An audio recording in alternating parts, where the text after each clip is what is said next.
જૂનાગઢના સાંસદ રાજેશ ચુડાસમા, જેમને કોંગ્રેસના પૂર્વ ધારાસભ્ય પૂંજા વંશે આપ્યો છે જવાબ. વાત છે રાજેશ ચુડાસમાના ધમકીભર્યા શબ્દોની.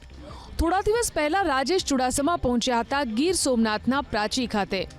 અવસર હતો સાંસદ પદે ચૂંટાયા બાદ આભાર દર્શન કાર્યક્રમનો, જેમાં રાજેશ ચુડાસમાએ વિરોધીઓને ખુલ્લેઆમ ધમકાવ્યા કે ભાજપ પાર્ટી હિસાબ કરે કે ન કરે, ચૂંટણીમાં જે લોકો મને નડ્યા તેમને હવે હું છોડવાનો નથી. ભારતીય જનતા પાર્ટી હિસાબ કરે કે ના કરે, પણ હું આ 5 વર્ષમાં મને જે નડ્યા છે એમને મૂકવાનો નથી, એ પણ આ જાહેર મંચથી કહું છું. તેવામાં હવે પૂંજા વંશે રાજેશ ચુડાસમાને આપ્યો જવાબ કે જો કોંગ્રેસના હિસાબની કઈ હતી વાત તો કહો, ત્યાં હું આવીશ. સમય અને જગ્યા તમે નક્કી કરો, કોણ ક્યાં છે તેની ખબર પડે.